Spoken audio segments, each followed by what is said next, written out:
بسم اللہ الرحمن الرحیم۔ السلام علیکم پیارے بچوں، آج ہم نے چوتھی جماعت کی کتاب جو ہے نرگس، اس کا پیج نمبر 43 آپ نے ہم کھولیں گے اور پھر اس کو پڑھیں گے۔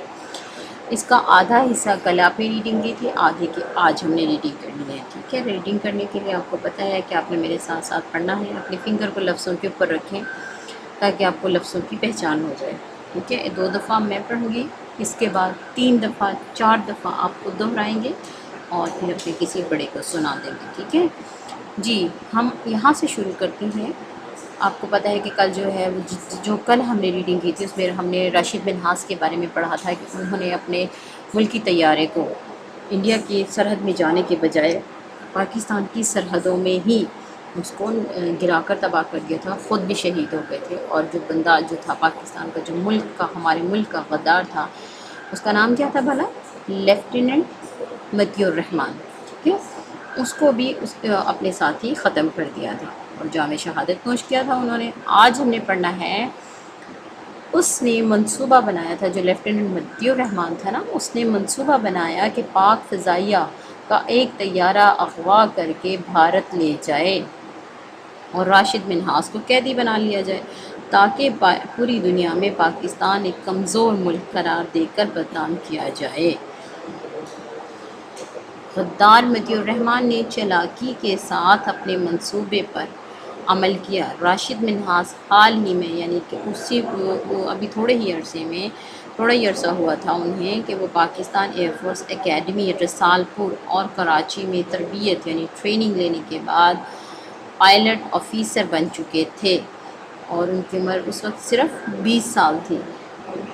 اس روز راشد منہاس اپنی تیسری تنہا پرواز کے لیے رن وے کا مطلب ہوتا ہے ہوائی اڈا پر تھے۔ ان کا ٹرینر جو ان کو تربیت دے رہا تھا، ان کا ٹرینر طیارہ جو ان کا تربیتی طیارہ جو تھا، طیارہ T303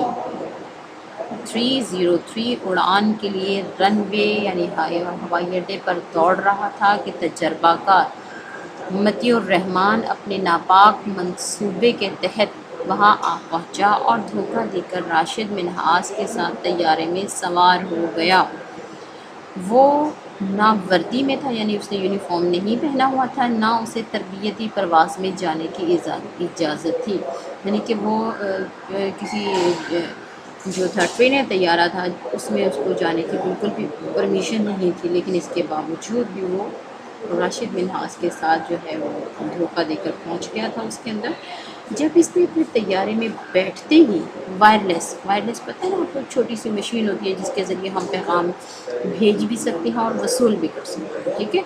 اپنے 2 ساتھیوں کو جو کراچی میں موجود تھے پیغام دیا کہ وہ بھارتی شہر جودھا پور جا رہا ہے، تو راشد منہاس کو اس کے عزائم کا علم ہو گیا، یعنی اس کے ارادوں کا پتہ چل گیا۔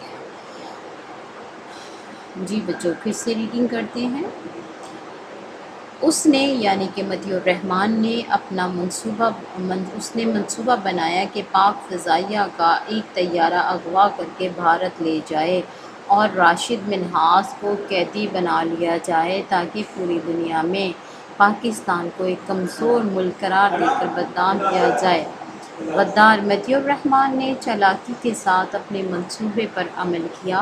راشد منہاس حال ہی میں پاکستان ایئر فورس اکیڈمی رسال پور اور کراچی میں تربیت لینے کے بعد پائلٹ آفیسر بن چکے تھے۔ اس روز راشد منہاس اپنی تیسری تنہا پرواز کے لیے رن وے پر تھے۔ ان کا ٹرینر جیٹ طیارہ T303 اڑان کے لیے رن وے پر دوڑ رہا تھا کہ تجربہ کار مطیع الرحمن اپنے ناپاک منصوبے کے تحت وہاں آ پہنچا اور دھوکہ دے کر راشد منہاس کے ساتھ طیارے میں سوار ہو گیا۔ وہ نہ وردی میں تھا اور نہ اسے تربیتی پرواز میں جانے کی اجازت تھی۔ جب اس نے طیارے میں بیٹھتے ہی وائرلیس کے ذریعے اپنے 2 ساتھیوں کو جو کہ کراچی میں ہی موجود تھے پیغام دیا کہ وہ بھارتی شہر جودھا پور جا رہا ہے، تو راشد منہاس کو اس کے عزائم کا، اس کے ارادوں کا پتہ چل گیا، علم ہوا، ٹھیک ہے۔ جی بچوں، یہ پیج نمبر 43 ہے۔ آپ نے اس پورے پیج کو، جو ریڈنگ ہم نے کل بھی کی تھی اور جو ریڈنگ ہم نے آج کی ہے، آپ نے اس پورے پیج کو 2 سے 3 دفعہ دہرانا ہے، خود سے پڑھنا ہے۔ زیادہ دفعہ بھی دہرا سکتے ہیں تو بہت ہی اچھی بات ہے، ٹھیک ہے۔ آپ نے اس کو دہرانا ہے اور اس کو یاد کرنا ہے۔ کہیں کوئی مشکل آ جائے تو مجھ سے بھی پوچھ سکتی ہیں اور اپنے کسی بڑے سے بھی پوچھ سکتی ہیں۔ اوکے، اللہ حافظ۔